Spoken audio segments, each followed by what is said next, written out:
Hey,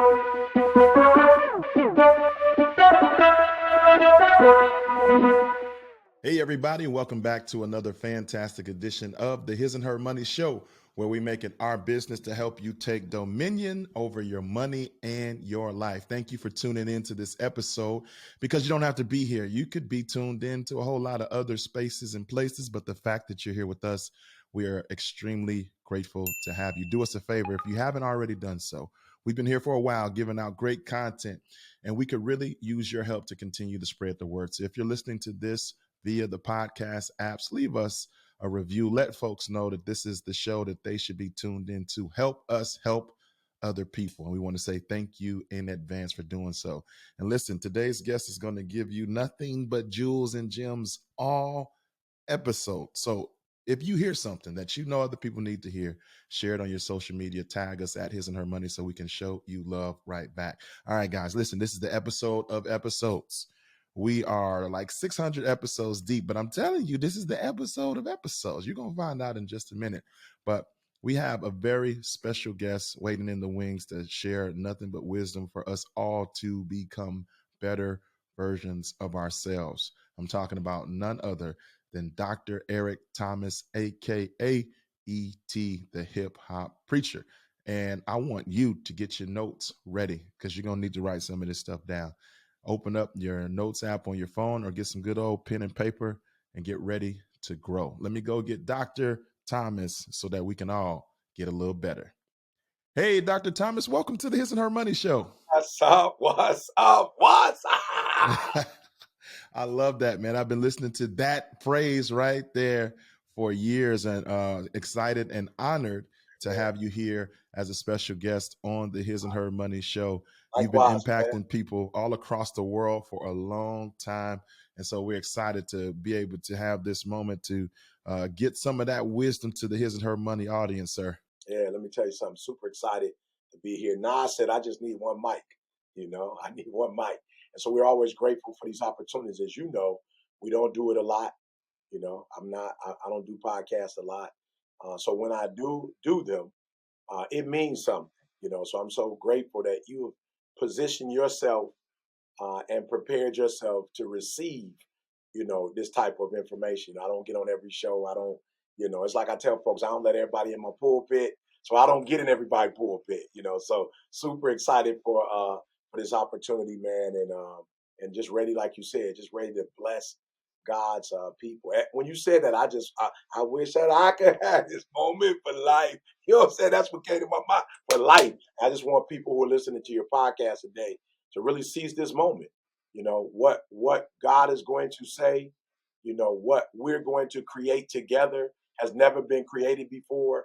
The questions you'll ask, the response will be uniquely us, and we will never be able to reproduce this again. So for people who are listening, they must understand that and not just walk away motivated. Man, they have to be empowered. Yeah, good stuff. I agree wholeheartedly. I've been listening to you, watching you, reading your material for a while. And as I read your new book, which is titled You Owe You, I still found out parts of the story that I did not Yeah, know. you and me So both. uh, I, I'm curious. You've written plenty of books before. What was in your heart and in your mind to go in this direction with your new book, You Owe You? I was like, you're not going to be on earth for long. You know, Whatever time span you have is short.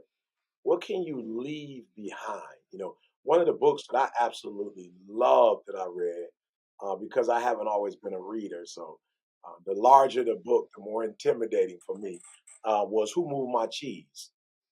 And in the book, I thought they did a phenomenal job of teaching those of us who would be a blessing to the world that you gotta lead a blueprint, and the blueprint has to be simple. So if everything I've gone through, it's like, you got to simplify. You 50 some years old. You can't, you know what I'm saying? Like you can't write a book with everything that happened. You got to simplify it. And when I simplified my life, when I simplified my peace, my prosperity, it was, man, you got to take ownership, bro. Like you owe you. Don't nobody else owe you. And I think, and it's not our fault, but you come into this world and there are a group of individuals who are responsible for you. And unfortunately, depending on what community you are born in, there's not a specific time frame where you are told, yo, people gotta stop being responsible for you. You gotta be responsible for yourself. Like there's no, I grew up in the urban community. There was no sensei that was like, all right, bruh, when you hit 10, mama, it ain't mama responsibility no more. It ain't, you feel me? Like no sensei came in my life and said that. There was no book that told me, yo, here's the time frame. When you hit 9, you got to start giving away some of the responsibility. And so I grew up not successful and blaming everybody. My mama for having me so young, my daddy for not being in my life, my father my mom married who came in my life. I blame him. You ain't my daddy. You know what I'm saying? And so it was at the point that I took responsibility and my life took off. Like if I go back, oh, ET, you the number one motivational speaker in the world. Where did you first, whatever? I first remember being successful when I was like, yep, this my fault. This when I got out of the window and got in the mirror, everything changed for me, bro. Yeah. Let's talk about the mirror then.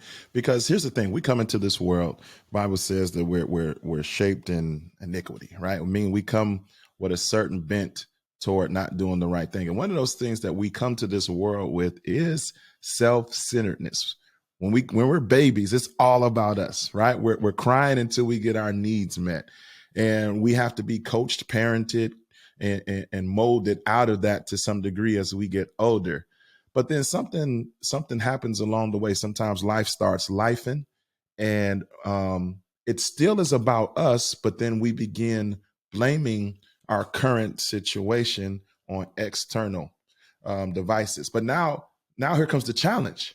Now you want us to get back in the mirror and look at ourselves again.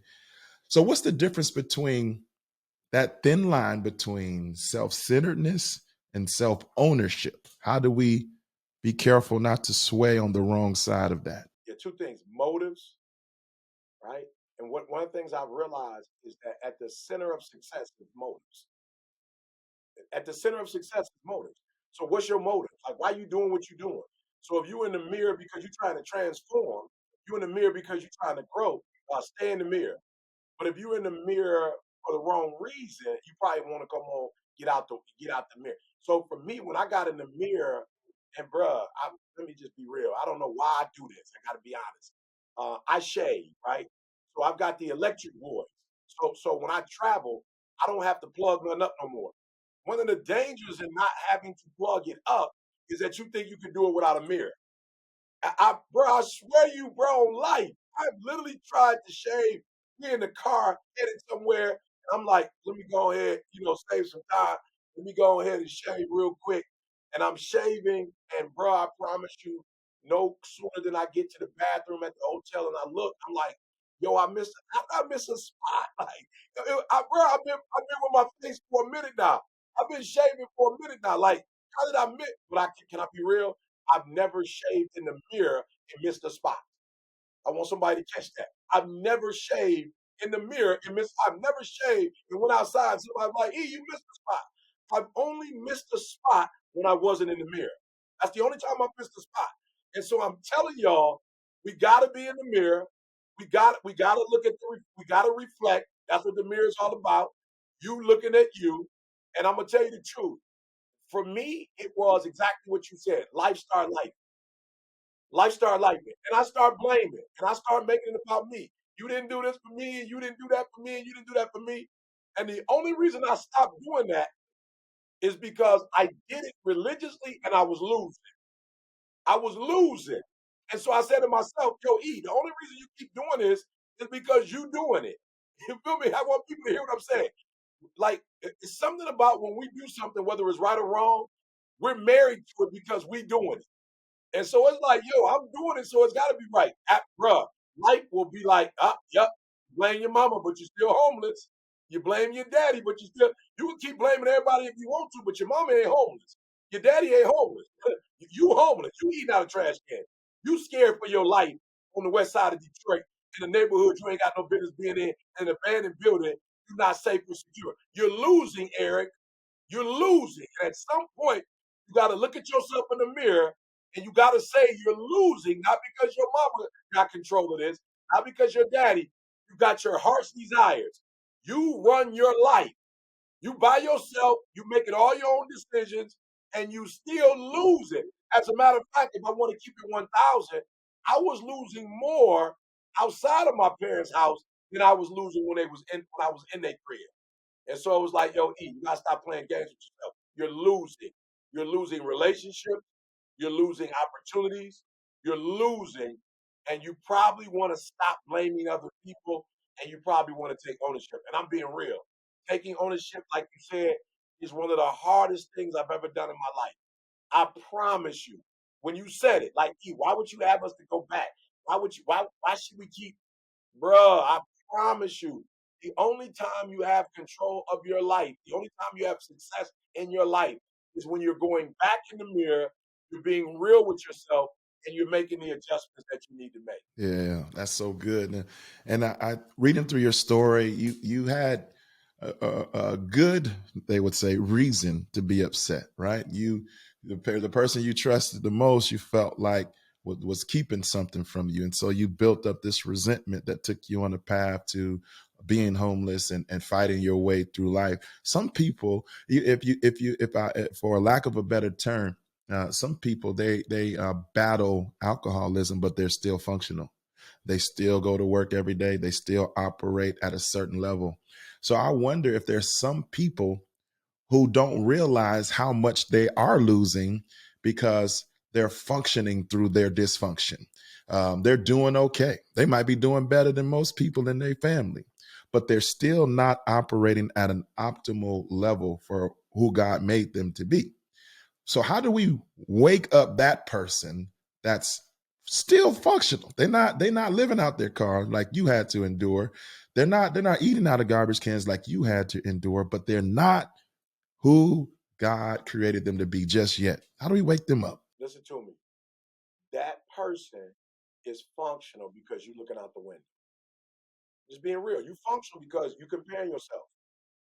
You compare yourself to others, and so when you compare yourself to your sister, in your brain you might be doper than your sister, but the reality is your sister might be doper than you in that she's reaching her full potential. That God gave her 2 gifts. She murdering those 2 gifts. You had 10, and you doing 5. God looking at her like, oh, she got those 2 I gave her. She murdered. You had 10. You only operating in 5. But when you're comparing yourself to other people and other things, you can easily go, oh, I'm functional. Let me be real, because a lot of y'all listening, you're thinking that the transformation that my brother is talking about, you're thinking that transformation was more challenging when I was homeless than it is now. It was way easier to transform. Bruh, it don't take a lot to transform when you homeless in a high school dropout. It ain't like when you got an F, it don't take a lot to go from an F to a doggone C minus. It take a whole lot to go from a B plus to an A plus, bro. It take a whole lot more to get from a B plus to an A plus. You already getting 80% on test, bruh. You gotta get 100. You gotta get extra credit to make that 88 turn into a 94. It's so the gap is so much smaller. I'm gonna be real with y'all. It's actually harder having a PhD and God saying you still gotta grow. Like that, bruh. When you a high school dropout and you get a GED, you win it. You feel me? You win it. You get a PhD and God say you still ain't reach your level. You still not where I want you to be. This is what happens when you're in the mirror versus you out the window. Now, if I'm out the window, I'm looking at like I got a PhD. Most humans will never get a PhD in their lifetime. I'm winning. I'm in the 1 percentile. I'm winning. God is saying a PhD, you're nowhere close to where I want you to be. You just getting started, son. You just learn how to read. You just learn how to write. You need to learn a second language. Man, God came to me and told me, you the number one what? In the what? You the number one motivational speaker in English speaking. You ain't son, I got Spanish for you. I got Igbo for you. I got French for you. Before you leave this earth, I need you to be able to minister to my people in multiple languages. You ain't doing nothing. Now, if you compare yourself to somebody else, you might be killing the game. But when you compare yourself to what I want you to be and what I call you to be, you hadn't even got started yet. We got more books inside of you. We got a whole lot. We got thousands and thousands of people who you need to change. I was just talking to Inky Johnson. He did a video for me, and Ink was like, "Yo, bro, when you put me on the platform, it took me to a whole nother level." God is like, "How many Inkies are you gonna produce? How many TJs are you gonna? How many Jeremys are you gonna speak life into?" And so it's actually more challenging at this level than it was at the other level. But the mirror is important because as long as you're looking out the window, you have an excuse for not taking it to the next level. When you look in the mirror and you see that you were created in the image of God, you are a creator, and God has way more for you to do. It's revolutionary. So I'd say get in the mirror, stay in the mirror, get out the window, stop comparing yourself to other people. God is not looking for functional, He's looking for phenomenal. When God's looking at himself, he's not looking for functional. He ain't looking for you to be a functional human. That don't do nothing for him. He's looking for phenomenal when he looks at you. And so if you're not phenomenal, you let the creator down. And I don't know about y'all. I just want to hear every day, well done, thou good and faithful servant. Not perfect, not that you perfect, but well done. You have perfect intentions and you're progressing. That's for me, that's more important than being functional. Yeah. You remind me of I mean, one of the most impactful quotes that came from your new book, You is you said, "You are the most powerful when you are the most you." So it's not good enough, is what you're teaching us, to just be part of us or a portion of us, but we have to strive to be the most of us because God has deposited so much in us. So I'm curious, as we're in that mirror, we're coming to that realization that there's more in us. I mean, you talked about the fact that, you were a high school dropout, GED, bachelor's, master's, and PhD, and God's still saying there's more.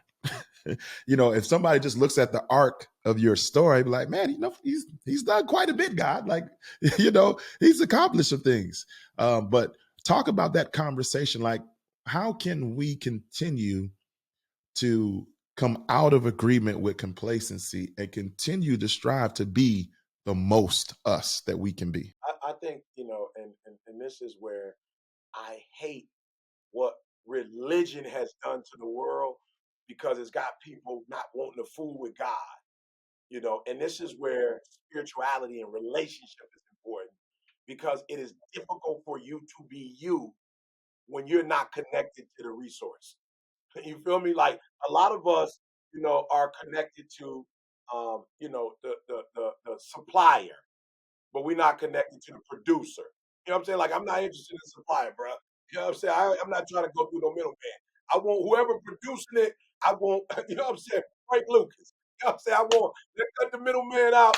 They get straight to it.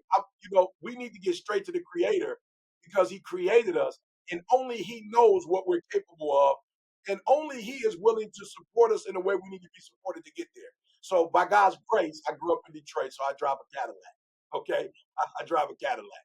And so my son is driving my Escalade in Cali, and he got a flat tire, right? So he called me and like, Dad, what should I do? I said, call Cadillac. Call Cadillac. Matter of fact, Cadillac don't have a spare. Many of their vehicles they don't have a spare tire, right? Why? They don't want you. They don't want you on the side of the road fixing that joker. It's just a bad look. You know what I'm saying? The Escalade on the side of the road, somebody try to fix it, tearing it up. They like do us a favor. If something happened to your Escalade, just call us. We 24/7. We gonna come and get that joker, and we'll have an expert put the tire on for you, make sure everything is good, go on your way. As a matter of fact, my son asked me, Dad, you got a Batmobile? I was like, why you ask me that? He was like, yo, you text me as soon as it was a flat tire. Cadillac know when it's a flat tire. They know it's a flat tire. They're ready to fix your flat tire. They're ready for the Cadillac. Listen to what they told me. The reason why we want to put the tires on is because we want to put the air in because we want to make sure the pressure is right. Why? Because when the pressure in the tires are right, the driving experience is what we created it to be. You got the tires on different, like, bro, don't, if you're not an expert tire fixer, don't touch our product. Don't touch our product. Let us fix it because it's a performance God is saying, let me touch it. I created it. Let me touch it. Let me handle it. Let me deal with it. And so when people look at me and they go like, "Yo, E, bro, when you spoke, I felt like you was in my living room. The Holy Spirit was in your living room. He absolutely was. I wasn't in that joke, but the Spirit that speaks through me and speaks to you was absolutely in your living room.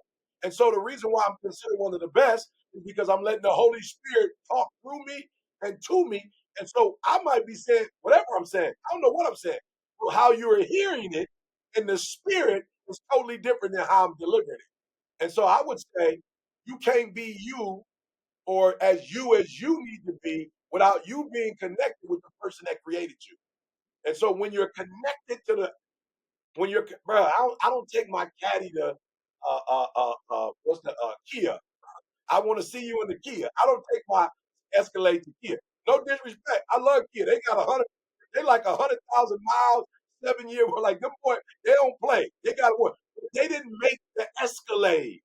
They didn't make it. And so I'm not gonna take my car to them to fix it. I'm gonna take it to the person that manufactured it, that produced it. And God is my producer, my manufacturer, my producer, supplier, my everything. So when I stay connected to Him, it just makes me, man. I felt so embarrassed the other day. I had to speak a couple spots, and the anointing fell so deep. I was like, this ain't even fair. I don't even got to practice. I don't even got to study. I don't got to do none of that. I just got to keep this relationship intact. I just got to worship Him and honor Him and adore Him the way He wants to. And He just used me. I'm looking at other cats like, yeah, I sat down and I had to study for it. And I'm like, all right, bro, I'm just connected, and the flow it just come. It's almost it's like Michael Jordan hooping. It's almost unfair, bro. It's unfair.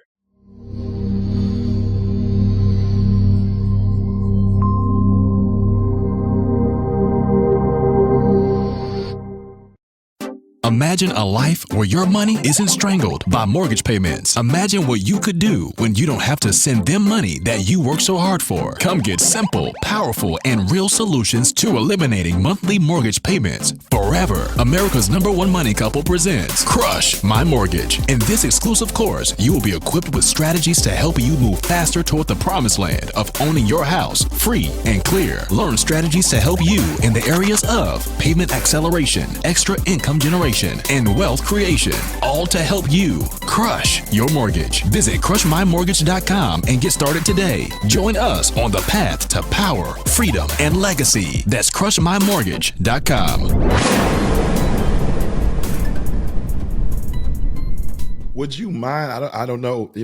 Would you mind sharing some of the disciplines that you do to foster that relationship? Because some people might be inspired by what you're saying, but not sure how to even get that started with their creator. Yeah, well, I think consistency is the first thing. When we think about consistency, the word that I'm really saying is predictability. Like when you're consistent, then I know for a fact that my favorite show is coming on Thursdays at 9.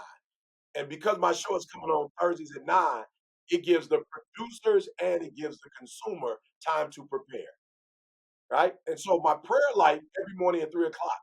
So not only is it helping me, but I'm giving my creator an opportunity to know when I'm about to show up. So he ready, he ready, I'm ready. We all the table is set for all of us. So that's number one. You need to have a consistent time for prayer, not choose early in the morning, because a lot of the people I looked up to in the Bible did it early in the morning. The Bible said they rose early. I'm like, okay, ain't no need to reinventing the wheel. If they getting up early, I need to get up early. So that's one of the things is communication, because here's what I realized. The deeper relationships are deeper not because of favoritism. The deeper relationships are because of communication. So if there's anybody to have a very close relationship, they're probably communicating regularly, often, and in a certain way. Right? And man, I hate to say this because I might get in trouble with family members. But when I got to my grandmother's funeral this year, my grandmother Gwen specifically, because both my grandmothers passed in the span of a month. But my grandmother Gwen died at 93. She was March. Her birthday was April 5th. And when I got there, bro, to my surprise, all my siblings or cousins or family members, whatever, we all didn't have the same relationship with my grandmother. I assume I assume that we all had the same relationship. I assume that we were all as close to my grandmother as I was. We weren't. And the ones that weren't, it was because they said that she didn't communicate with them or they didn't communicate with her that often. We didn't we didn't go a week without talking to each other. You know, when I was in Chicago, I was always at grandma's house. You know, grandma was at all my stuff.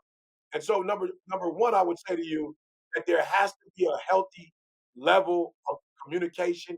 Number two, in our communication, it ain't a bunch of ass. It ain't a bunch of give me, give me, give me, give me. I won't, I won't, I won't. It is a bunch of how can I serve you? I need you to do a free podcast. Well, I need you to do a free thank God it's Monday. Well, I need you to put up three pieces of content a day, and I'm not gonna pay you a dime for it, but I will bless you in other ways. So I think a lot of us who have a relationship with the Creator, it ain't mutual. It is a parasiticism.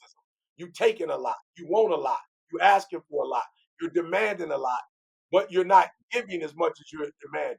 You know, and so some of the other disciplines, you know, and I look, this is when I was younger, fasting, and I don't mean just going without eating.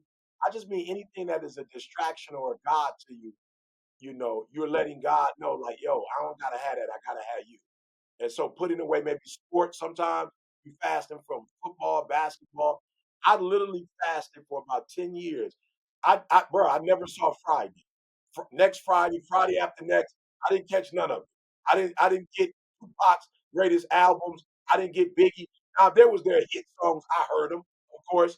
But like I never bought an album. Like there was a time span that I didn't see any black movie. I didn't catch none of it. You know, Boys in the Hood, Minister Society, I caught. After that, I didn't catch a lot of stuff while I was grinding, bro. I was reading books. I was studying. I was in the library all day. I was dealing with. I didn't know you was this evil, Eric. I didn't know you was this messed up. I didn't know you was this terrible. I knew you were born in sin and shaped in iniquity, but I didn't know it looked this ugly. We got to work and get about this joker. Like we can't live in this reality. So I spent a lot of time separated from stuff, separated from vices, separated from patterns and processes. I spent a lot of time in self development. Like you got to fix this area, and then took it to God. God, you got to help me fix this. And so that's one of the bigger things I think is me not lying to myself and making myself something that I'm not, and not going, my mama ain't this, my daddy ain't this. Going, yo, you picked up some of them traits and they're yours now. You own them, you possess them.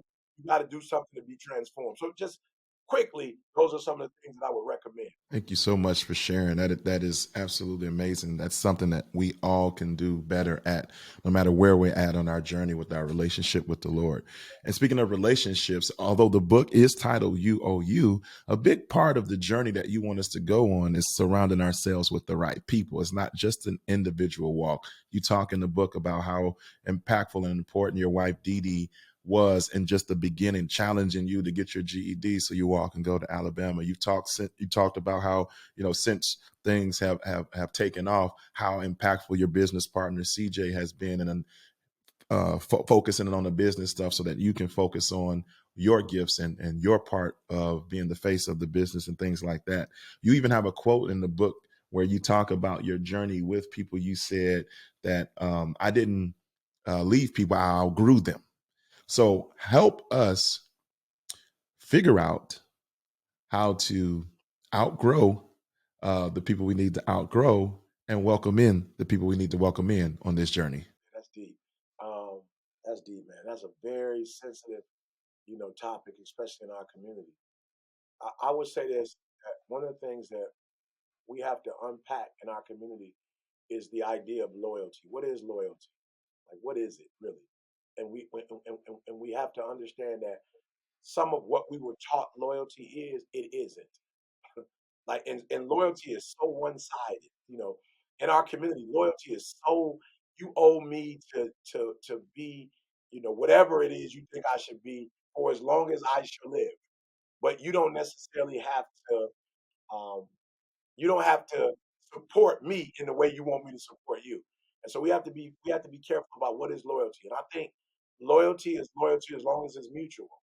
When it gets to a point where it's no longer mutual, you have to redefine it. And you have to say to yourself, what does it look like in this season? It doesn't mean I'm not loyal to you, but what does it mean? And sometimes loyalty means taking care of yourself first. Like that. Sometimes loyalty means I am a better human if I get my stuff together, if I get my credit score together, if I get my finances together, if I get my emotional and mental health together. You feel me? Nothing from nothing leaves nothing. She said it. I should have been paying attention back in the day. She said, nothing from nothing leaves nothing. If you got to have something if you want to be with me. And we're not just talking about money or stuff. But if Eric Thomas is a 20, then I can do a lot for zeros to 19s. But if I'm a 4, I can't help kids go to college if I'm broke. But as the number one motivational speaker in the world, I'm taking 20 kids to the Super Bowl last year. I'm taking 50 this year. Now I've got NBA players, NFL players like, yo, E, how can I support you? So as I grow and become a better human, I help people more. So first, I want to say that this thing of loyalty is really about us being our best self because you can only be loyal to the extent that you are as an individual. Number two, I don't outgrow you because I don't care for you. I outgrow you because I love you. And I know that who we are today, as good as we are, is not enough for 10 years from now. Like, stuff just depreciates in value.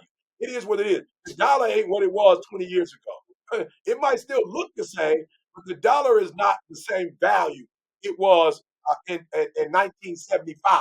It looks the same, maybe it don't even look the same, to be honest with you, but it's definitely not the same value.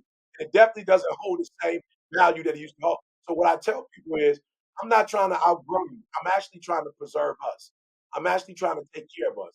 And I'm going to do a better job of us with a PhD than I ever could with a GED. I could just do more for us with a PhD and more doors that are open to me on the college campus. Not, guys, PhD means absolutely nothing if you are playing football. Like, you don't have nothing to do with nothing. But if you work in academia, you live in East Lansing like I do, you work at Michigan State, I did, you're at Ohio State. That's this stuff, Michigan, this stuff means something. So I would just say, I made a commitment to myself to be the best version of myself. And I think that there are people who around me are better versions of themselves because they watched me grow and blow up and they went, yo, that boy was homeless. Look what he's doing now. I don't have an excuse. I need to step my game up. So to me, outgrowing people is more about self-preservation and it's also more about looking out for the community because if we all stay the same, that's not going to benefit us as a community. Man, what you're speaking to is legacy. And not only are you the number one motivational speaker in the world, but you're also a husband. You're also a father.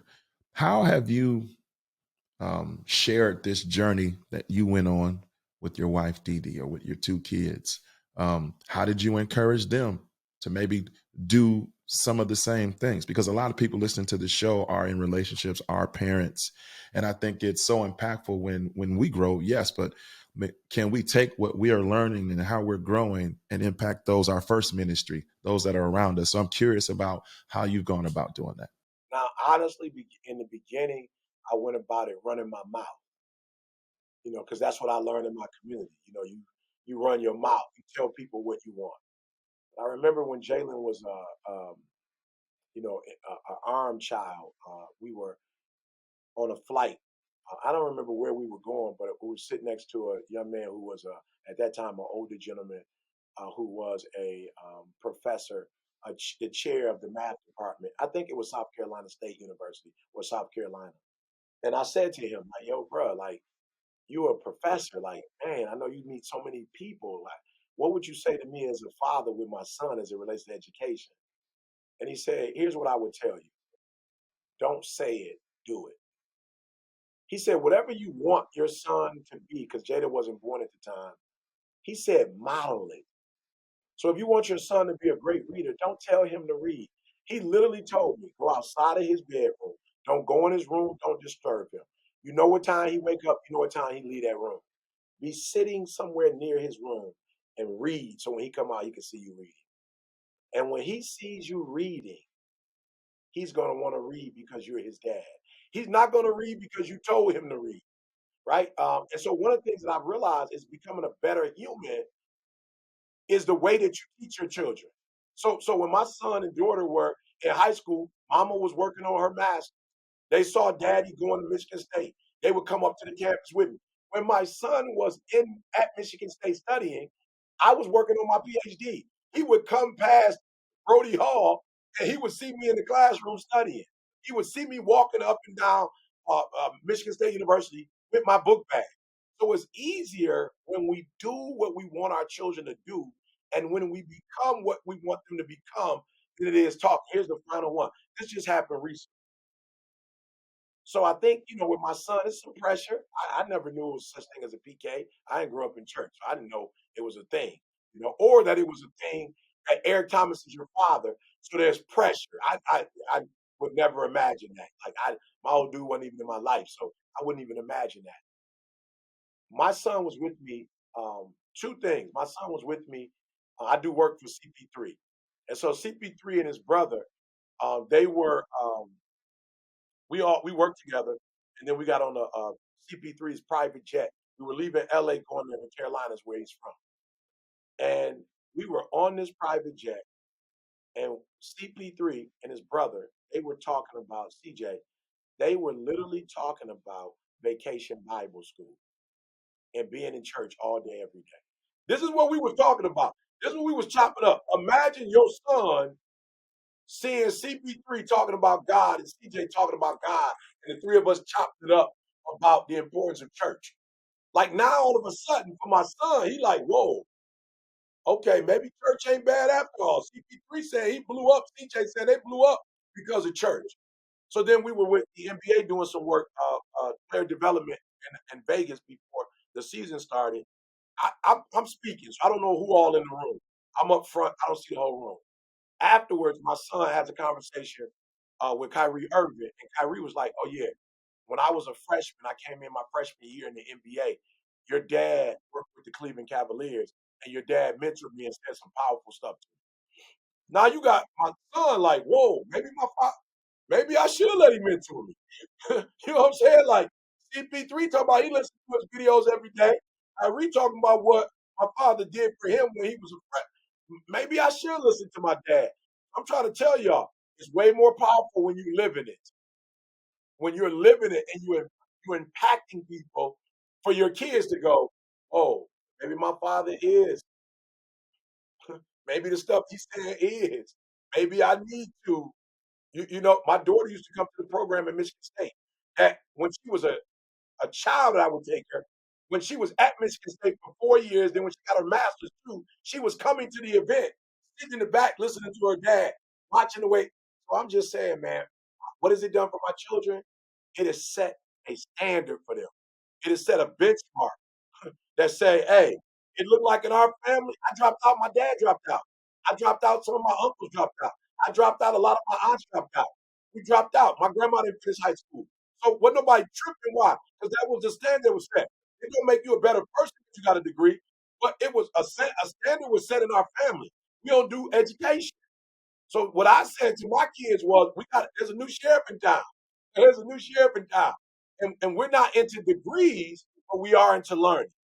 We are into advancing ourselves. We are to putting ourselves in certain environments. We are. We're definitely into that. So now my children have a standard of excellence, and they don't have to do it, but they know what it is. And my wife and I tell them every day what my mama told me. Every generation should be better. This is where my mama put us. This is where I put us. Now the question is, where y'all gonna put us? Good. Damn. All right. I think you done hit us across the forehead a lot in this episode. We appreciate it. But listen, people need to know about your new book, You Owe You. So tell them about what they'll find in the pages of this book and where they can pick up a copy. You'll find you. You'll find you. And the only reason I wrote it because I wanted you to see I didn't know me, and I wanted you to see how my life was when I did know me, and I wanted you to see what my life looked like when I found me. And I gave you a blueprint, not to learn about Eric Thomas, not to pub Eric Thomas up, but I gave you a blueprint of many of the strategies that I learned and many of the strategies some of the most successful people in the world that I've come across, what they taught me being in their presence, right? And more importantly, that the fact that you owe you. I just want you to see it. You owe you. This says nothing about. This is not a window talk. This is not you figuring out about Eric Thomas. This is you going in the mirror and looking at yourself and saying, "Yeah, I need to. I owe me. I do. I owe myself. I have not reached my fullest potential. I haven't even tried." Or I tried and I didn't, it failed, or I got it going on, but you ain't finished yet. You ain't dead. You're not in the grave. You can't sit there and retire your jersey. I didn't read nowhere in the Bible where it says where God referred to any of us as godchildren, grandson, grandchild, none. Everything is child. He didn't say godchild. He didn't say great grand. He didn't say grand. He said son, daughter. Period. I don't read where nobody gets to retire from life. And so if you're still alive, as successful as you are, God can still do some miracles through you for somebody else. Maybe you don't have no more desires for yourself, but God can use you to be a blessing to somebody else. So literally, you owe you. Ignite, listen to me. Your power, your passion, your why. Not ignite Eric purpose, Eric why, ignite yours. And I'm telling you, you're gonna read this book and be powered, not just inspired, not just motivated, but you're gonna leave this book with clarity. I can do this step, this step, this step. And what I love most about the book, believe it or not, is the questions at the end. Is the questions that make you sit there and reflect and then make you do something, make you apply. If you can apply what comes to your mind when you read, not my mind. When you can apply what comes to your mind when you read it, I promise you, you can be. I think you're gonna be doper than Eric Thomas because you got Eric Thomas' story to start with. You got all my principles. You got all my, and then you mix that with yours and other stuff you're learning. I think you're gonna do. I think some kid told me the other day, "Man, I'm gonna beat you as a motivational speaker." I would hope so. I would hope in another 10, 20 years that what I produce is not still the freshest content in the world. I would hope that you're going to present something more relevant than I would ever do. But I did say this to my brother. You're going to have to come get it, though. You're going to have to come work for it. I'm not going to toss it to you. I'm going to help you and support you to be better than me. But I'm not giving it away. You're going to have to work for it. You have to earn it. I love it. I love it. Now, listen, we know step one for them to go on this journey is to get the book. You owe you. A lot of people are about to click the link in the show notes. They're about to pick up this book, but they still have an enemy who's right around the corner. Gonna try and talk them out of it. Gonna try and have them to disqualify themselves to be able to ignite the power and the purpose that's in them. What word of encouragement would you give that person in advance if you had the chance to talk to them one-on-one? Hey, I don't know about y'all, but I ain't never watched a basketball, football game where it wasn't an opponent. I've never seen nobody just. I ain't never seen LeBron just take the ball out, pass it to himself, and then go dunk without having defense. It is defense that we love about the game. It is the fact that the Pistons is trying to murder Michael Jordan. That's what we love about the game. We absolutely love to see Lawrence Taylor. I'm taking it back. Tackle Joe Theismann. This is what we love opponents. Have one. Invite the opponent, but win. Don't let no opponent, nothing that the opponent is saying. Don't let Dennis Rodman get in your head. Don't you know what I'm saying? Don't let him take you off your game because that's all he did. A lot of times he didn't. He wasn't naturally better than anybody. He just talked them out. He talked them out of their game. Don't worry about your enemy. Know that he's around the corner. Know that he might be in your house in the same room with you. Embrace the challenge, but let the enemy know life is short. You will never stop me from living my best life again. You will never stop me from scoring a touchdown. You will never stop me from putting up 50, 60 points. You will never stop me. You can check me all you want to. You're gonna get your feelings hurt. You can't stop this. And so don't look at the enemy in a negative way. Look at defense in a positive way and know that There's a reason why he's trying to stop you, because he know I'm going back in the day again. He know you a bad mamma jamma. He know you a bad mamma jamma. And the enemy knows that if you would be you would destroy him, and you would actually use him to your advantage and not be destroyed by him. So I'm saying, don't let the enemy talk scare you. Actually use it to motivate you, and know life is short. You don't have a lot of time left here. You might as well live your best life while you're here. Man, thank you so much, Dr. Thomas. Let everybody know also you have an incredible show yourself that I'm a subscriber of, a fan of. Tell everybody about your church and anything else that we need to know to stay connected to E.T., the hip hop preacher. Hey, just go to ericthomas.com. Everything is there. You know, everything ain't for everybody. But my wife told me a long time ago, she said, baby, I don't need you focusing on who getting on and off the bus. Just drive the bus every day and get to the pickup spots for the people. Follow the route, baby. Just drive the bus. You know you're supposed to be at the route. Let who get on, get on, who get off, get off. Don't focus. So the bus is ericthomas.com. That's the bus. You can get on, you can get on a shirt if you want a shirt. You can get on the podcast, whatever. You can go to church, you can do whatever you want to do. Right? You can not do what you don't want to do. But Eric Thomas, you can find everything there at ericthomas.com. Man, thank you so much.